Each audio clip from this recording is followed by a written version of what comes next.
अस्सलाम वालेकुम वरहमतुल्लाहि वबरकातुहू। मेरे अजीज़ फ्रेंड्स फॉलोअर्स, मैं Imran Bunty AIMIM district president Jaunpur आप तमाम लोगों के दरमियान में इस वक्त फेसबुक लाइव पर हाजिर हूँ। अज़ीज़ान मोहतरम, 2022 में उत्तर प्रदेश के असेंबली के चुनाव होने हैं और इसमें मजलिस इत्तेहादुल मुस्लिमीन ने अपनी पूरी रणनीति के साथ इंशाअल्लाह ताला इस बार असेंबली के चुनाव को लड़ेगी।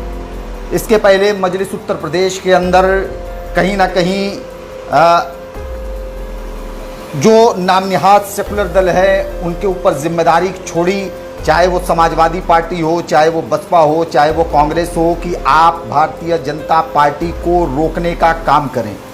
मगर अफसोस कि 2017 का इलेक्शन आया और उत्तर प्रदेश के साबिक चीफ मिनिस्टर जनाब अखिलेश यादव जी पूरी तरीके से बैकफुट पर नज़र आए, बसपा पूरी तरीके से बीजेपी के सामने बैकफुट पर नज़र आई और कांग्रेस पूरी तरह लुप्त प्राय प्राणी की तरह उत्तर प्रदेश में इलेक्शन को लड़ी।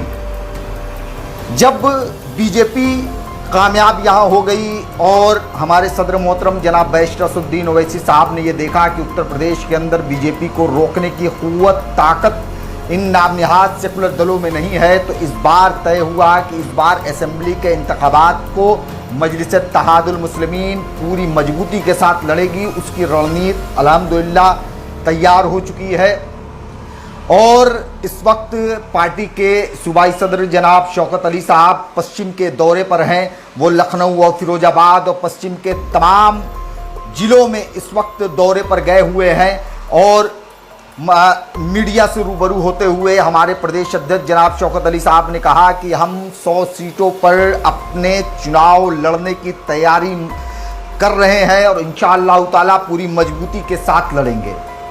और वहीं मजलिस ने यह तय किया कि जो लोग भी चुनाव लड़ने के लिए आवेदन करना चाहते हैं वो आवेदन कर सकते हैं, मगर उसके लिए उनको एक कॉन्ट्रैक्ट वो साइन करना पड़ेगा, ताकि वफादारी कॉन्ट्रैक्ट, जिससे कि जो भी इलेक्शन लड़ना चाहता है वो तमाम के तमाम लोगों का हक है कि वो आवेदन करे और अपना वफादारी कॉन्ट्रैक्ट साइन करे और टिकट किसी को भी मिलता है वो पार्टी के प्रति वफादार रहे। और इसी के साथ मजलिस इत्तेहादुल मुस्लिमीन ने अपने उत्तर प्रदेश के अंदर चुनाव लड़ने की पूरी रणनीति मुकम्मल कर ली है और उन जगहों का जिन विधानसभाओं पर इलेक्शन लड़ने हैं कहीं ना कहीं उसकी रूपरेखा तैयार की जा रही है। और मुझे उम्मीद है कि इस बार उत्तर प्रदेश के अंदर MIM बहुत ही बेहतरीन रिजल्ट देने वाली है। अभी पंचायत का इलेक्शन उत्तर प्रदेश में गुजरा और यहाँ पर मजलिस इत्तेहादुल मुस्लिमीन ने कई सीटों पर कामयाबी हासिल की और उससे ये महसूस हुआ कि नहीं, मजलिस का ऑर्गेनाइजेशन बहुत ही ज़बरदस्त है और वोटर MIM को बहुत ही संजीदगी के साथ ले रहा है, क्योंकि वो देख रहा है कि हमारी तर्जुमानी समाजवादी, बसपा, कांग्रेस जैसे दल ने नहीं किया और भारतीय जनता पार्टी की तो मुस्लिम कम्युनिटी वो खास करके उसने बीजेपी को कभी वोट ही नहीं दिया, तो उससे सवाल जवाब का कोई मसला ही नहीं है। तो इज़ान मोहतरम, वोटर्स के जहन में ये है कि अब हमारी लड़ाई, जो हम समझते थे कि हमारी लड़ाई कांग्रेस और समाजवादी लड़ेगी, मगर अब उसने रुझान बना लिया है कि नहीं, ये फ्लॉप हो चुके हैं पूरी तरीके से, ये नतमस्तक हो चुके हैं पूरी तरीके से, ये बीजेपी के सामने पूरी तरीके से धराशायी हो चुके हैं और अब बीजेपी को कोई टक्कर दे सकता है वो MIM दे सकती है। तो इज़ान मोहतरम, इसके लिए आप तमाम लोगों को, जो भी मुहिब्बान मजलिस हैं, इस वीडियो के ज़रिए से मैं आप लोगों से अपील करना चाहता हूं कि मोहतरम जनाब, ये जो असेंबली का इलेक्शन है ये बहुत ही महत्वपूर्ण इलेक्शन है। बराए मेहरबानी इस इलेक्शन में अपनी भरपूर मेहनत करिए। मेहनत करिए नहीं, बल्कि अभी से मेहनत के लिए आप लोग सड़कों पर उतर जाइए, गली मोहल्लों में, पास पड़ोस में अपने लोगों को बेदार करने की कोशिश करिए, क्योंकि अज़ान मोहतरम इसके बाद फिर हमारे पास वक्त 5 साल बाद आएंगे और 5 साल में अगर हमने सही हिकमत का इस्तेमाल नहीं किया, अपने वोट का सही इस्तेमाल नहीं किया तो 5 साल हमको अफसोस होगा। और अज़ान मोहतरम, आपकी आवाज़ अब कोई कांग्रेस और समाजवादी नहीं उठाने वाली है। आप देखिए कि समाजवादी के इतने बड़े कद्दावर लीडर आज़म खान साहब की क्या हाल है। वो जो समाजवादी पार्टी अपने कद्दावर लीडर के साथ नहीं, अपने समाजवादी में सेकंड पोजीशन वाले लीडर के साथ नहीं खड़ी हो पाई, वो आम जनता के लिए कहाँ साथ खड़ी होगी। तो अज़ान मोहतरम, वो साथ खड़ी होगी, ज़रूर खड़ी होगी, मगर जब यादव कम्युनिटी का मामला रहेगा तो यकीनन वो खड़ी रहेगी। मैं मानता हूँ कि समाजवादी पार्टी बहुत ही इंसाफ पसंद पार्टी है, मगर किसके लिए?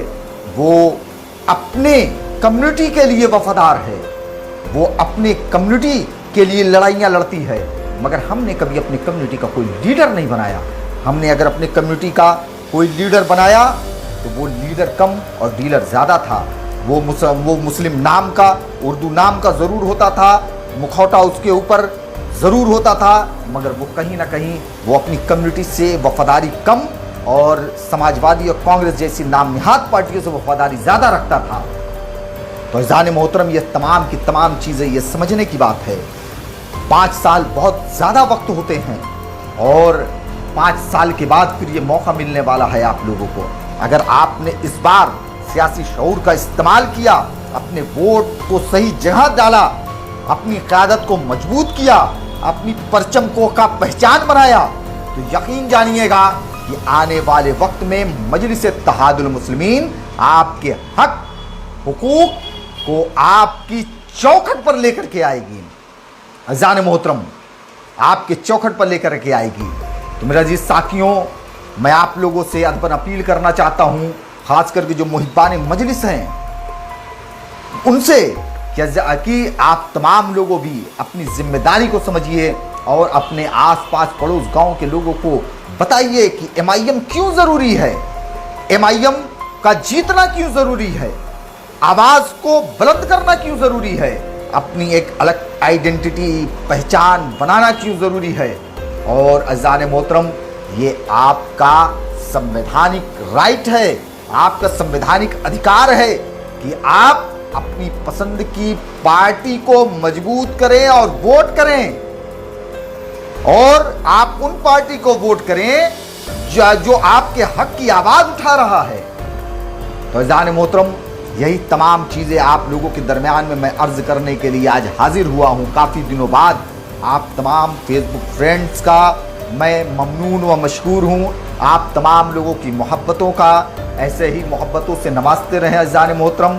मगर ये सारी मोहब्बत, ये मजलिस से, बैरिस्टर असदुद्दीन ओवैसी साहब से ये सारी मोहब्बत, अगर हम इसको वोट में तब्दील नहीं कर पाएंगे तो इस मोहब्बत का कोई भाव नहीं रहेगा, क्योंकि ये जमहूरियत है, यहाँ वोट ही सबसे बड़ी ताकत है।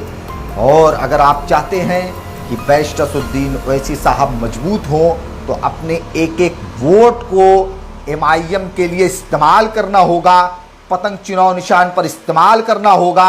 अगर हम ये करने में नाकामयाब रहे तो यकीन जानिएगा कि हम कुल्हाड़ी से खुद अपने पैरों को काट रहे हैं। ये तमाम के तमाम लोग आपके दरमियान में आएंगे, ये लोग, और ये बताएंगे कि नहीं साहब, हम बहुत अच्छे हैं, हमने आपके लिए बहुत अच्छा काम किया। मगर आप उन लोगों से सवाल करिएगा कि जब हमारे ऊपर जुल्म होता रहा तो आप कहाँ थे? जब हमारे ऊपर, हमारे अधिकारों पर डाका डाला जाता रहा तो आप उस वक्त कहाँ थे? जब हमारे अधिकार छीने जाते रहे तो आप कहाँ थे? तो जब आप सवाल करना सीखिएगा तो इंशाअल्लाह ताला उन तमाम लोगों के पास जवाब नहीं रहेगा, और जब आप सवाल करिएगा तो आप लीडर बनिएगा, और जब लीडर बनिएगा तो अपने गांव, मोहल्लों, अपने शहर के लोगों का आप ख्याल रखिएगा, उनके हक और हुकूक को पहुंचाइएगा। सवाल करना बहुत ज़रूरी है। अगर ज़रूरत पड़ती है तो आप MIM से भी सवाल करिए, आप हमसे भी सवाल करिए, मगर अज़ान मोहतरम, मगर हमको मजबूत करिए पहले, पार्टी को मजबूत करिए पहले, और सवाल करिए, खास करके जिन पर अब तक आप तमाम लोगों ने भरोसा जताया है, जिस पर आप तमाम लोगों ने वोट दिया है, जो आपके अधिकारों पर जिन लोगों ने डाका डाला है। फ़ैज़ान मोहतरम, इसी के साथ मैं अपनी बात को ख़त्म करता हूँ, इस उम्मीद के साथ कि आप तमाम लोग मजलिस के लिए गांव-गांव में मेहनत करिएगा, मजलिस के परचम को अपनी छतों पर लगाइएगा, मजलिस का पैगाम घर घर पहुंचाइएगा, बैरिस्टर साहब की एक एक बात को लोगों तक पहुंचाइएगा, मजलिस के जो भी काम है उनको लोगों तक पहुंचाइएगा। ये बेइंतहा ज़रूरी है ज़ाने मोहतरम। मैं आप तमाम लोगों के दरमियान में हाजिर होता रहा हूँ, फिर होता रहूँगा। आप तमाम लोगों का बहुत बहुत शुक्रिया ज़ाने मोहतरम। वाखिर दवाना अल्हम्दुलिल्लाहि रब्बिल आलमीन।